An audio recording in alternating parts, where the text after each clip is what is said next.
Science is the great antidote to the poison of enthusiasm and superstition. Hi, I'm Juliette Selgren, and this is my podcast, The Great Antidote, named for Adam Smith, brought to you by Liberty Fund. To learn more, visit www.adamsmithworks.org. Welcome back. Today on November 17th, 2025, I'm excited to have a very special guest with me on the podcast. It is Veronique de Rugy, or de Rugby, as some people say. She is the Gibbs Chair of Political Economy at the Mercatus Center at George Mason University. Can you guys shorten that? Just like a little. Kidding. And she's my mother. And we're going to talk about everything that made the podcast be and all the people who were important to the birth of the podcast, including me, including her, including a bunch of other people, and a lot of other events. For the first time ever, thank you, COVID. And yeah, so welcome to the podcast. Thank you, Juliette. So my first question for you is one that you've heard a lot and that we actually came up with together, but I've never asked you. What is the most important thing that people my age should know that we don't? A great question. So as you said, I've listened to a lot of your podcasts, and a lot of people have said a lot of things that I would have said otherwise. But in recent years, since it's an advice for younger generation, but I actually think it really works for everyone. My advice is a practical one, which is we all have wants and ambitions. And one of the things that I see in myself, but also in my children, but other people, is that we often don't, we have those big ambitions and goals that we set for ourselves, and yet we don't actually work towards these goals at the level where we should. Is this a pointed advice? Is this a pointed advice? I guess my advice is this. It's like, you have two choices in life. Either you actually kind of decide you're going to just see what life throws at you and be okay with that situation. Or if you set goals for yourself, then actually work towards these goals, really with everything you have. I mean, very often I didn't do that, but actually it was more like the type of just kind of, let's see what happens and then, make the best of it. But I see a lot of people, including sometimes you guys, you and your sister, being in between, where you have the goals, but you don't do the stuff that you need to do to achieve these goals, and then you're frustrated. And so that's kind of the worst of both worlds. And I just kind of, and it's okay to not, to just kind of say, I'm going to accept that I don't have what I want if I don't want to work for it. But what's important, right, is like, then you kind of like, you have to have that mindset. You can't be stuck in between. So that's my advice. I can give some I mean, it actually kind of, I see it with adults. I see it like people who are, unhappy, they're overweight, but then they don't want to change anything in their lives. Like try to figure out, or like, but for schools, if you want a particular school, then do what it takes to do the things that will get you into school. If you want a particular job, if you really want to, be, I don't know, a journalist or something, just figure out what are the steps you need to take, and then really work to achieve all these steps. Or just again, be happy with what you have. And that's another very acceptable way to live your life. And when you're in whatever job you get, you try to be the best at it. And then you see what's next and what's next and what's next. And in a way, this is what's happened to me. So that's my advice. This is not an excuse for doing this. But I think what's difficult, and this is not going to turn into a therapy session, what's difficult about putting the effort in when you know you want something is that if it doesn't work, even when you've put in the effort, it's like, damn, even with all my effort, often, okay, often with all your efforts, like, I don't know that it's really all your efforts often. And yes, sometimes actually there are goals that are not realistic. So I guess I should be saying, like, set realistic goals. Do you remember when your sister wanted to be president? Okay, right. I mean, so, and maybe she will, right? But I mean, there are goals that are kind of like one in however, million of kids who said, I want to be president, who end up being president. We just have what? Well, but the thing is, there's a case to be made that if she wanted it bad enough, maybe she could do it. Can you imagine if your sister became president? Oh, no, how you and I? Oh no, it would be bad. You voted for her. You voted. You voted, comma. You voted for her. No, yeah. It's more like politics is compromising, and Yeah.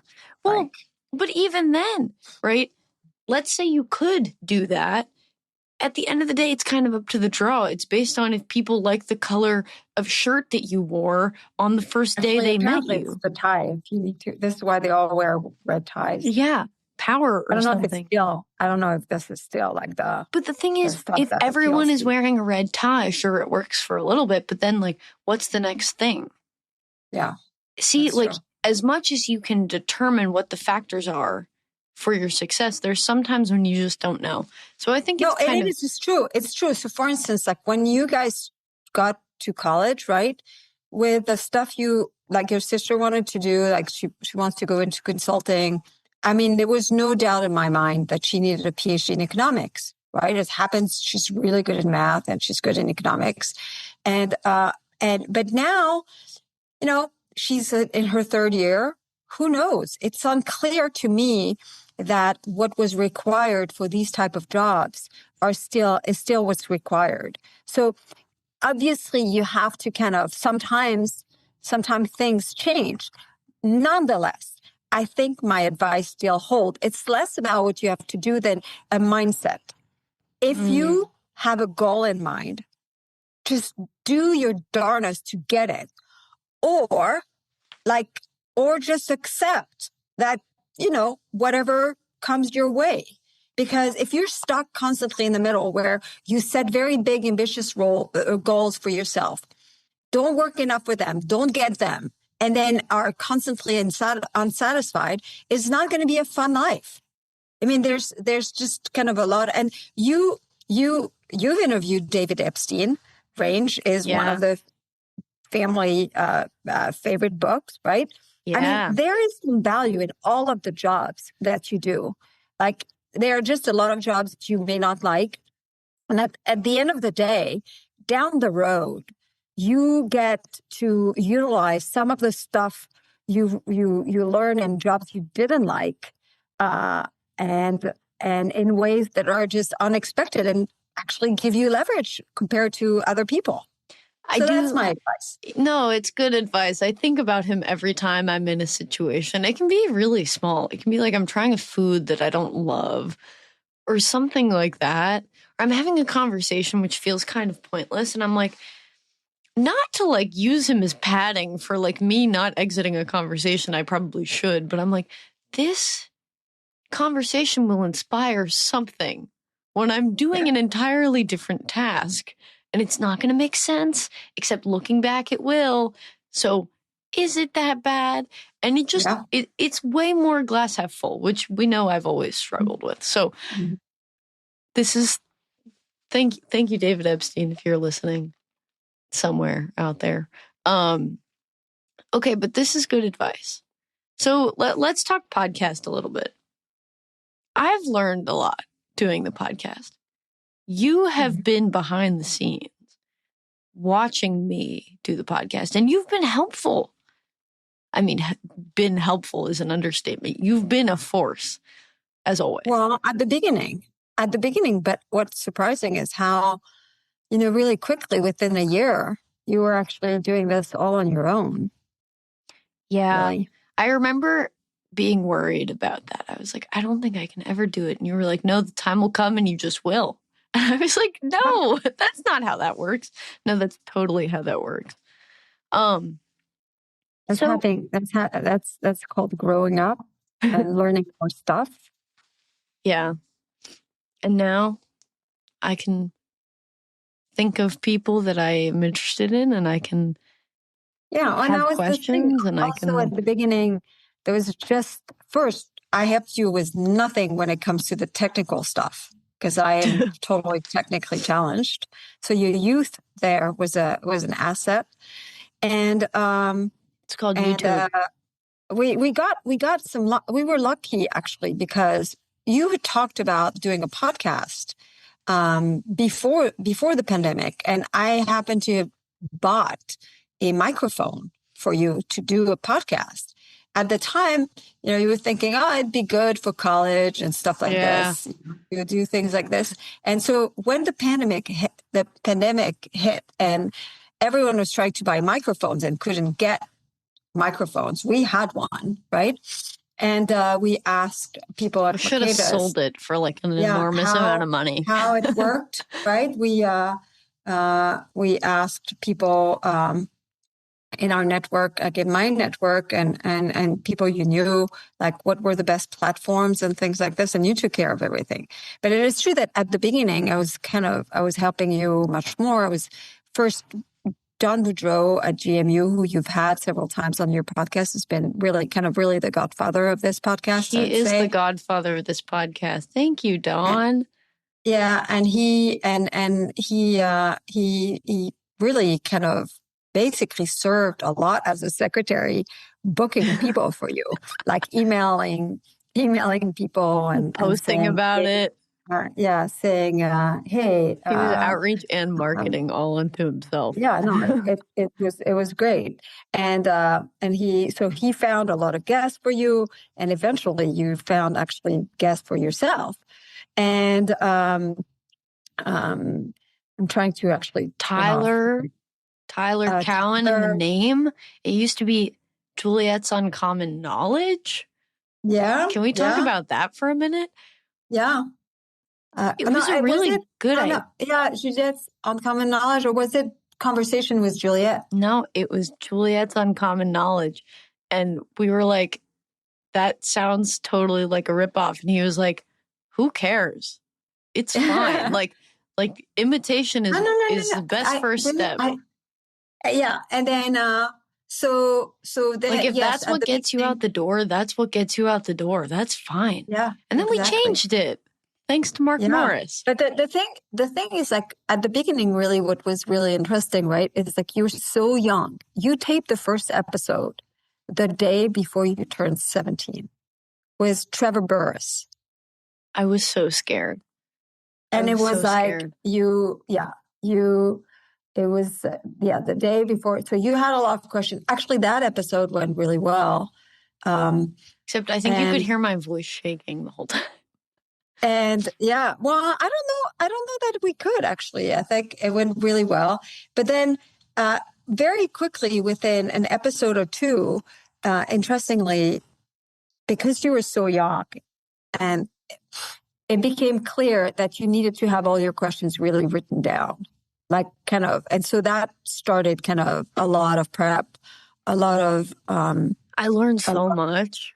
So much. And because it was the pandemic, because basically the first episode of the podcast was taped the first week of the lockdown, right?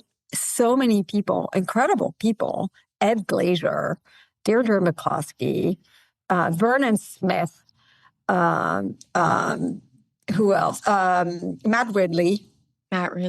Incredible people said yes because they were at home and they had time. Yeah. And you were very well prepared. And, it is true that Don and I just helped you a lot. At the same time, you were committed. That's one of the things, right? Look, you set a goal for yourself to become good at this, and you really did the work. And then eventually, Yeah. And now we're here. All all of that, all of the rest of high school, the whole pandemic, and then college. And now. Yeah. Do you remember when Don posted the first 5 or 7 episodes at Cafe Hayek, and then I got contacted by Mark Morris, who worked at the CGO, and I had worked with Mark, and he was like, "Is anyone producing her podcast?" And it was literally the one we literally made. Me. Pulled one all-nighter and edited 5 episodes and produced them and published them all in one sitting. So that got, so then you start being produced by the CGO, Center for Economic Growth, which is now the Abundance Institute. And they were like, she's just barely 17 and she's interviewing all these people. We're going to produce her. So that was like a big step. It's crazy looking back at it. Like, that doesn't make any sense. It was like we were having this one conversation, I remember, when the first question got born. Yeah. Was born. We were on a Sunday night. Yeah, and we were sitting at the counter, and it was like, okay, I'm interviewing Dawn tomorrow. No, we called Dawn after, because we were like, yes, were like, if we asked you this, like, would this be a good idea? Like, would you have an answer? And he was like, this would be great. Yeah. Yeah. But it was funny because it kind of felt like we were working on my homework or something. Yeah. But it was really, it was like I wanted something special to be like different, because I was worried that being 17 was not different enough. And so then it was like, what can I ask that really drives the point home? And there we go. What is the most important thing? And now I've said that probably over 300 times. Mm-hmm. Because that's how many episodes there are. And you've learned a lot of things from this. I've learned a lot of things. So then working with Mark and at the CGO, then you decided to change the name. And he came up with the name that is with us to this day. Yeah, it's a great name. Naming things is really difficult, I've realized. Like the fact that he just said, oh, I have the perfect one. What about the Great Antidote? And then reads this quote. The fact that Adam Smith or any author writes something so concisely, so perfectly, that there is like a sound bite that could be a name. And then on top of that, it is embedded in a sentence that has meaning, that's like important and that you agree with. Mm-hmm.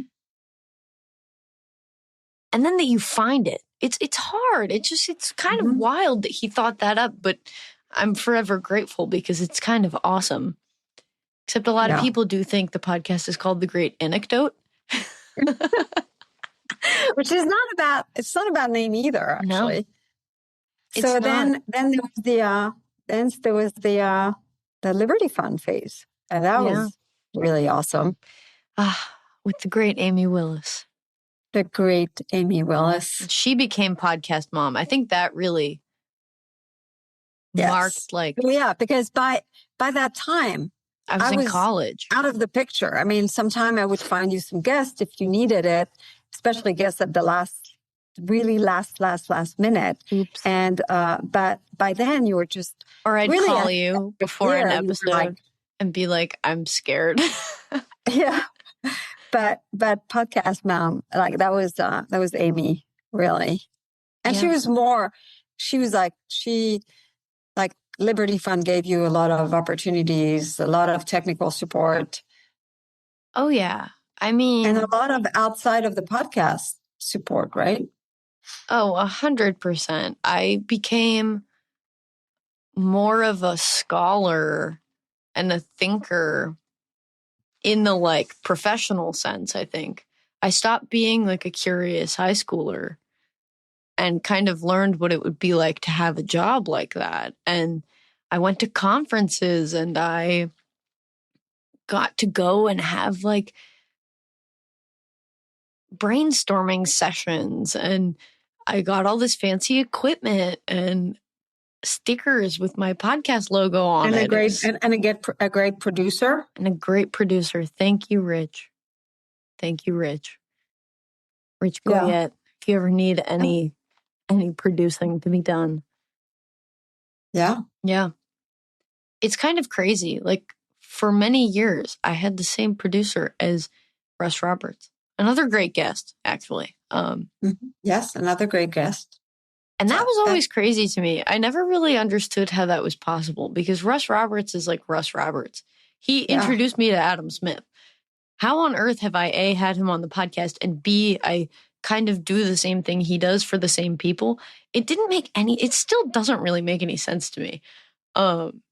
Exciting. But I guess that's how life works.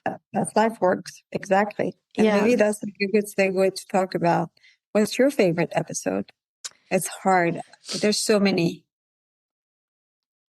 This is a really difficult one. I think there are a few different buckets. And I don't really have like a specific favorite. Okay, so this is relevant to today. The one I did with Dawn, like the first one, where we did bad policies people love, and we did a bunch of different buckets and did like segments. And so that was like an early test. So that's just like close to my heart because it's funny looking back that I did that because we didn't know what it would look like. And by the way, it's a lot of policies that people are floating around now. Oh my goodness, the rent control. We talked about rent control. We were like, obviously this is garbage. Price control. Did you talk about tariffs? Yeah, we talked about tariffs. Minimum wage was one of them. We talked about minimum wage. We talked about all of it. And here we are having like John Cochrane combating other economists at Stanford about how price controls are a bad idea because apparently that is up for debate again. What? I just remember being like, well, obviously this is all bad. Like, why? And it's widely accepted among economists, regardless of like what other people think. So now that economists are kind of debating this again is crazy. So that one will stay important and is a favorite because it's just kind of a cute moment. And I did it in person and I was so nervous. And there are pictures of me and Dawn that you took because you were my photographer. I also, the David Epstein one, super important because he's just so important to our family and like my intellectual. It was a really great, I mean, if you ask me, I would be like, I think the David Epstein one is fabulous. The Scott Winship one was very, very good on poverty. Oh, yeah. I mean, there are so many of them. There's so many. That's the thing. It's like there's so many where I was like, oh, this is so great. I think I re-listened to the 14th Amendment one with Randy Barnett like a million times because just to like know that information is so helpful. And do you remember when you got your car and you got the 14th Amendment plates? Yes. And we sent it to him and he was like, I can't believe I didn't think about that. Yeah. 14th Amendment, forever my license plate. Well, now I have trade-offs.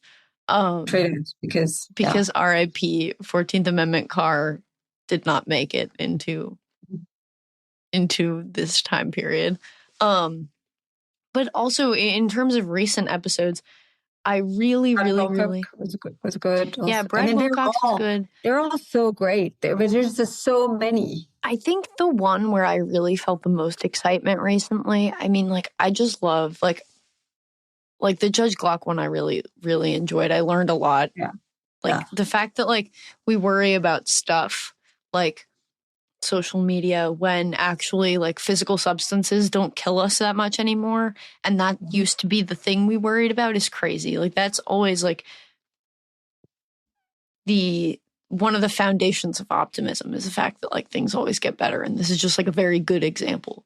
And I think it's also, it ties back to one of the answers that a lot of people gave you, which is, you don't realize how much better we have it in a way that now we can worry about social media in part because we we don't even have to worry about things that used to kill you and kill you young and kill a lot of children and kill all sorts of things. And because that's an answer you got a lot, especially from classical liberal like scholars, like like life is good and life is so much better, and we've come such a long way. A note on that, but first, the other one that really I loved was the Bart Wilson one, where we talk about primates and economic growth. We talk about using experimental economics on different species, not in the like we test this on animals type of thing, but just see like how they learn to understand better how humans differ from other species. Because how do we understand the mechanisms that cause growth and prosperity and institutions to be built if we don't understand how we understand things and how they understand things and how that's different? And that was really fascinating. And kind of, I feel like in that episode, we really built a narrative of what the human mind does specifically, how we learn and perceive the world, and how that translates into tangible prosperity. And that was really cool. It was really cool. Too, also that I loved that they were early on, Jonathan Rauch and David Bose. Yeah. Oh, legend. These were good. Yeah. These were like, it was early on. And I remember being so nervous in the middle of my episode with Jonathan. He was like, "Can I actually ask you questions?" And I was like, "I guess so." And he starts rapid fire asking me questions for like 10 minutes. And I was so nervous. I was like, why do you care what I have to say about this? Like, I am asking you because and I'm going to mess up. And I don't know it. And now, I don't know. That's like a funny thought now, but it really was a good moment in history. Well, and David was just so, I don't know, direct. It's kind of an understatement still. Yeah. He just knew what was right and would tell you. I loved it. I loved it so much. Yeah. I do think I've learned that visuals are important. Not like this recording of us speaking, but like the advice that all of these podcast guests have given of how we are better, and knowing history is important because you realize that we're better off. And just saying that economically we're better off, look at a graph. One of the things that has made that so real is actually watching docu-series about those time periods. Mm-hmm. Because you see just how bad. I'm watching the John Adams docuseries. You know, the one we tried to watch, but I got really scared when they tarred and feathered the guy in the first episode. So I've been watching it with Jack, and Abigail Adams had their kids vaccinated in the time of the American Revolution. What? And it's disgusting. Let me tell you, vaccines have come a long way, and they're way less deadly. They're way less disgusting. And I think they're just like, I have little images in my mind associated with certain phenomenon that have gotten better. Mm-hmm. And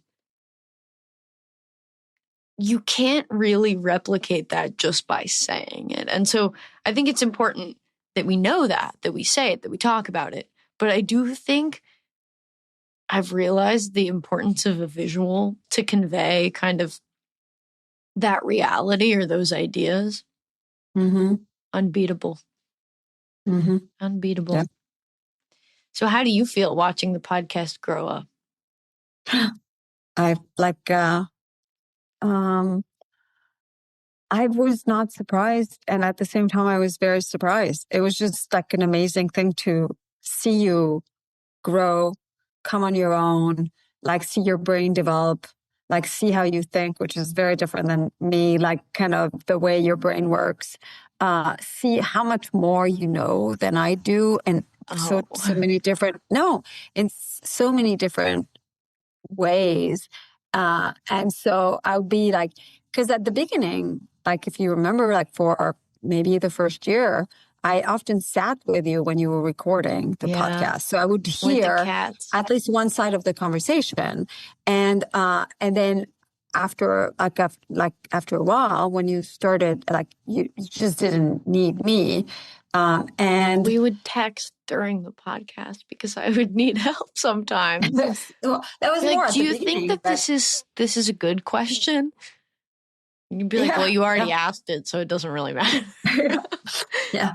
But then, I would basically listen to the podcast when it would come out, and I'd be like blown away about, at the beginning you would ask the questions and people would respond, and you would go to your second question, and after a while, basically you came on your own and you actually had comments about the answer that your guests had given you. And they were always kind of clever and interesting. And as you grow and as you went to college, and you could draw from your own stuff that you'd learned, you were learning lots of things that I didn't know.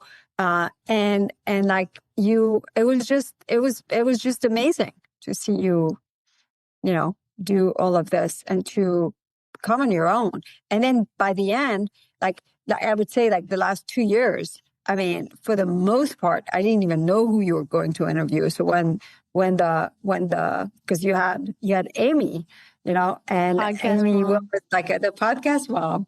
And so she I would be like, oh my God, she's like interviewing this person. This is like great.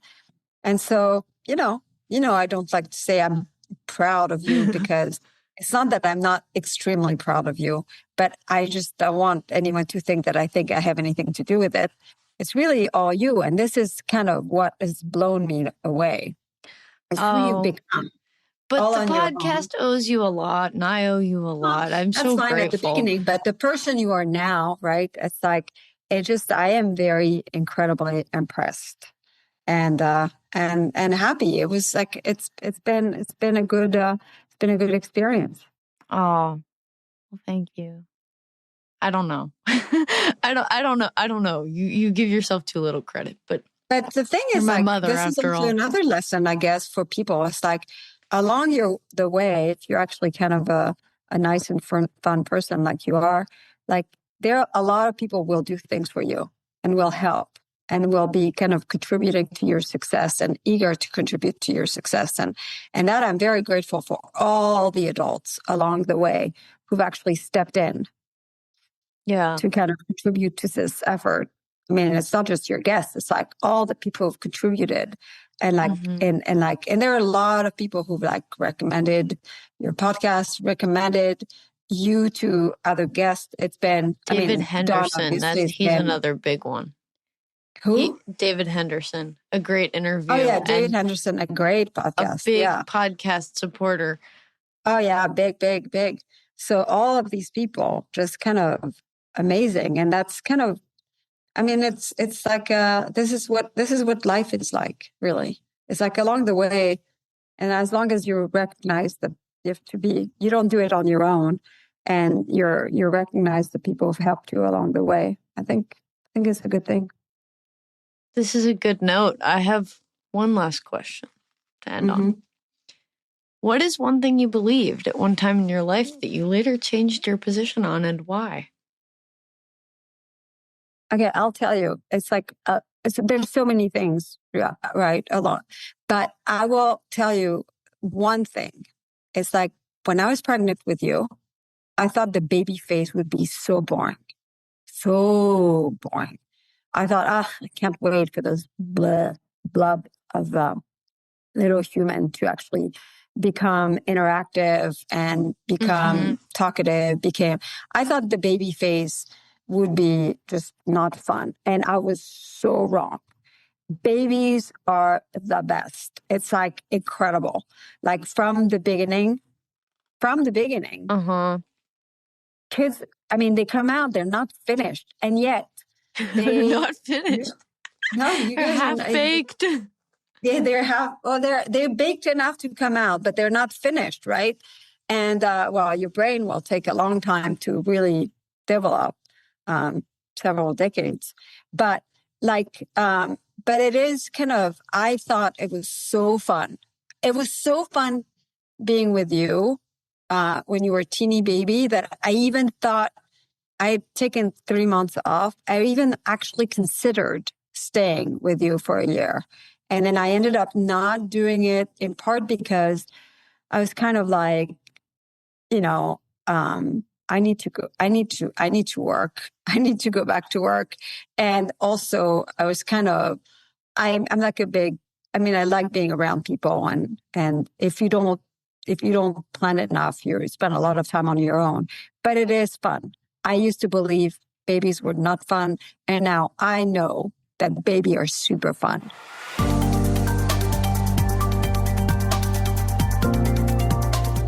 Once again, I'd like to thank my guests for their time and insight. I'd also like to thank you for listening to the Great Antidote podcast. It means a lot. The Great Antidote is sound engineered by Rich Goyette. If you have any questions, any guests, or topic recommendations, please feel free to reach out to me at greatantidote@libertyfund.org. Thank you.